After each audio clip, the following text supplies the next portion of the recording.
Well, good morning, world. It's been a long night. I must have been in bed about 6 o'clock and it's now 6:30, so probably needed it. Didn't sleep all night, of course, just tossed and turned a lot, but at least I feel a bit rested and actually feel quite a lot better, even though I had no dinner last night. So I'm just going to drink fresh water. Probably not going to do any big missions today. I don't think I'm going to handle it. And what I might do is go up the creek and see if we can't find an eel. I know there was one in the pool by camp, but it was quite small. We'll go up there and see what we can get. If there wasn't anything too big either, I just think I might get one and try and cook them up, and maybe a bit of fish meat might do the digestive system good. I've got to get a bit of energy in the tank. And then I can cruise around, maybe have a hunt later, maybe even, wander out tomorrow home. Hopefully I'll survive. Anyway, give it a bit longer and another hour maybe. I think I'll get up and wander about, see what the day brings. Well, we're just off up the creek I'll grab that liver off that goat we shot on the first day, and we'll go up the creek a bit. And I saw a good looking eel hole up there, so we'll drop it in and see what turns up. It's starting to rain a bit, so hopefully it holds off. Anyway, we'll give it a crack. It's worth a go, I think. Eels tend to be really dormant over the winter, but they say with months they start to get active again and they start feeding. So September, so hopefully a nice smell of a bit of fresh liver perks him up a bit and he comes out of hiding. So we'll get up there and have a crack anyway. Right, got a big chunk of liver tied on the paracord. I'm going to drop that in there and see if anything comes out of hiding, and then I'm going to put a hook on a bit of line and we'll drop it in and see if we can't get them. So see what happens.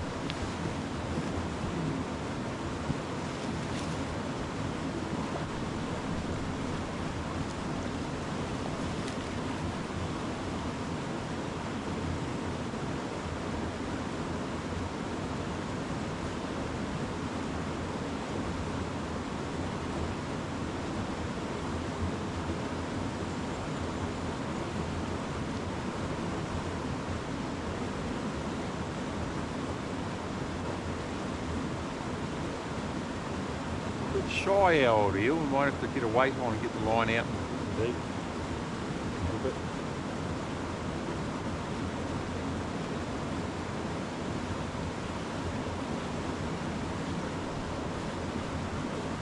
Right.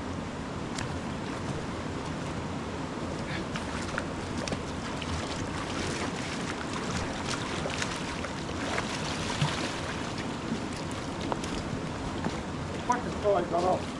Okay. Ah. Got off right on the water's edge. Never mind. Ah. Quite a difficult place to get him up actually.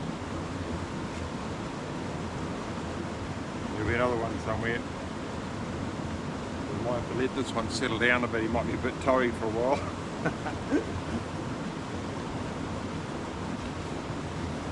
We'll go upstream a bit and try somewhere else. Here's a likely looking hole. Hopefully we can get something up in here.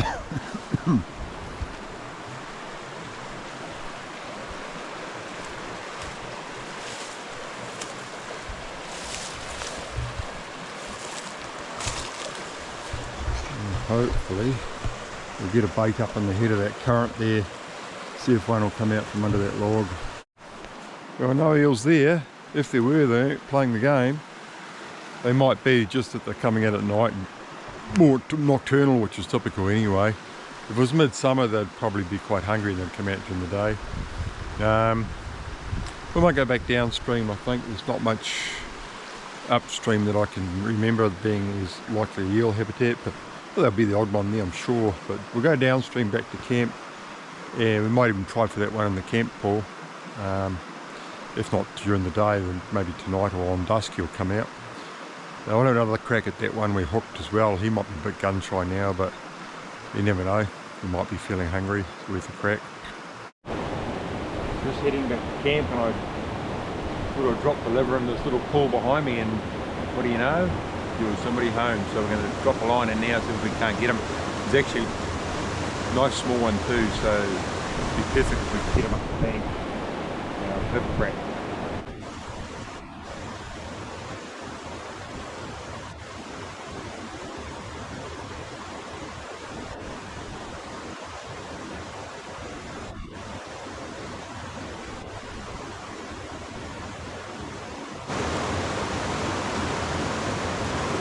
So that's a bit weird. He was really active there before, and I think he must have gone upstream looking for the scent, and he can't find it, so might change position and see if we can lure him out.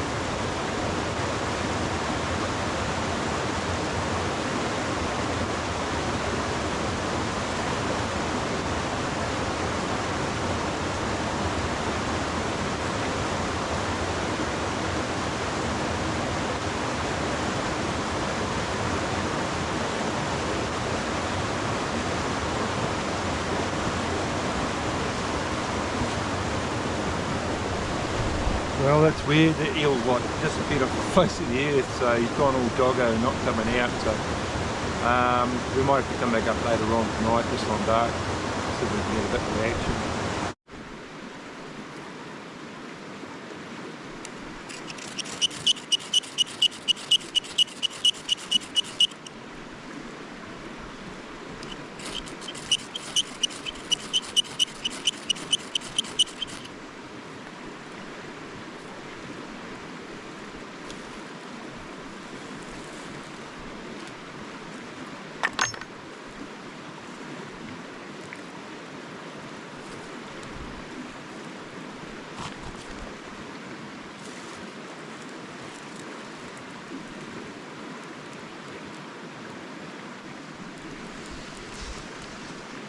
We have fire.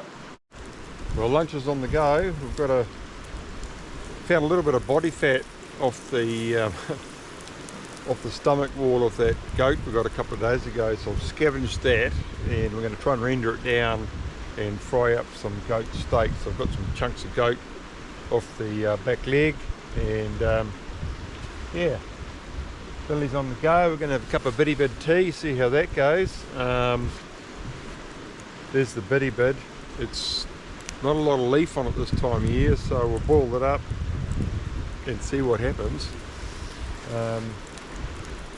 Yeah, otherwise we're going to sit round and have a cup of tea and try and force down a bit of this billy goat and see what the afternoon brings. If we're feeling up to it, we'll go for a wander later on, maybe even try and catch an eel. Well, it's about 4 o'clock. It's been raining all afternoon and it's just eased off, so I'm quite warm and cozy in bed here actually, but I'm thinking I might get up and stretch the legs, go for a wander, look for a deer, maybe some more fern fronds, but yeah, I was a sucker for punishment, but I get restless sitting around, so I feel like I need to go and do something. So I think that's what I'll do. Might just an hour and a half or so, then we'll come back and see what the conditions are like. We might crank up the fire for one last time and chew on a bit more of that billy goat. It was bloody tough, I know that. The last bit I had, it was tasty, but I could barely chew it. Anyway, it's tucker. We might, we'll see what happens. Hopefully it all goes well and we'll get some venison.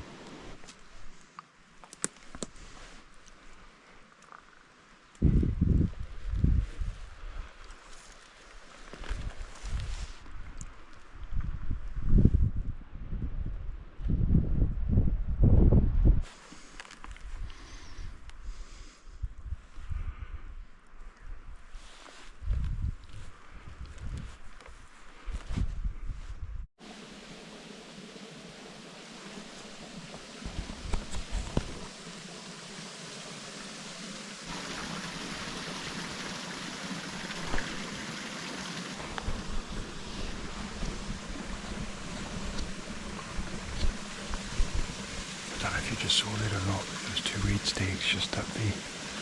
Unfortunately the wind's little bit swirly as typically, it's just stuffed up, mate. I've got a brief seat in they've run off up the hill.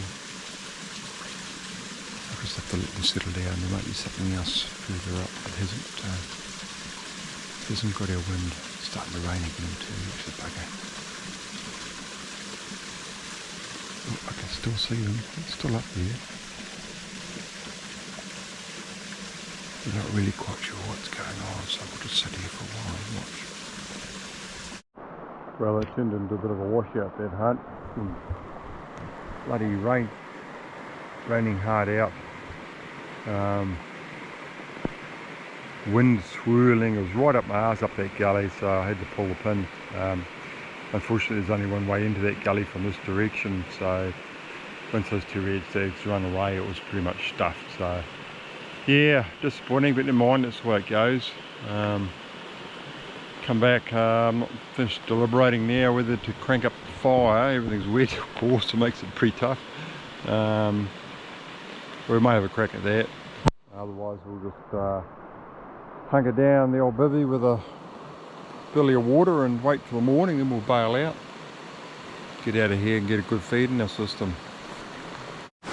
Well, good morning. It's the last morning of our last day and we're about to head off. We've just picked up camp, it's nice and tidy.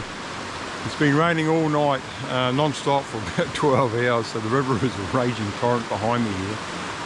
Brown, yeah, and quite swift. I think you'd think twice about crossing actually. It's been a long bloody night, as you can well imagine, 12 hours plus laying there listening to the rain. Stayed dry and warm though, which was great. Anyway, camp's all packed up, we're going to cruise, get back out to the car, and I look forward to change of clothes, hot shower and a good feed.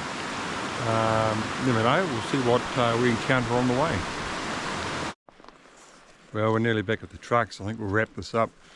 Whole purpose of this trip was to see how well we'd cope with 3.5 days in the New Zealand outdoors without any tucker. And I hope you've seen that it's actually bloody hard, even though I managed to get a bit of protein in the form of a couple of goats and a small pig. They're pretty lean meat, and you're not going to survive long without really a decent source of fat. Be good to have a few more fish or some eels. Vegetation was hard work in this area, which surprised me too, and it's going to be the case wherever you go in New Zealand. Some places are going to be a bit easier than others. Maybe the Irawira and the Puriura, maybe that heavy podocarp forest has probably got a bit more variety of plant life. A lot of the other places, she's tough going and very seasonal as well. So yeah, I've found it tough, but we've come through it. We're going to carry on with these trips and perhaps extend it out to 4 nights next time. Completely new part of the country I haven't been to before, and we'll see what it brings. I mean, it's been a big learning curve for me. The one big learning thing of that's really struck with me is the whole energy in, energy out equation.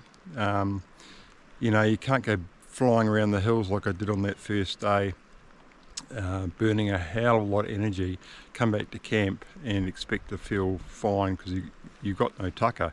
It's all very well if you've got plenty of food and reserves there to fall back on, but I think that was a mistake. I think you've got to keep it slow and steady and just do short trips. Perhaps if you've had a few fish lying around or you'd had a success on some other food source, sure, go out big game hunting and spend a bit of energy, but it is expensive as far as calorie burning goes. So anyway, that was a learning curve for me. Otherwise it all went alright, body handle it. Catch you next time.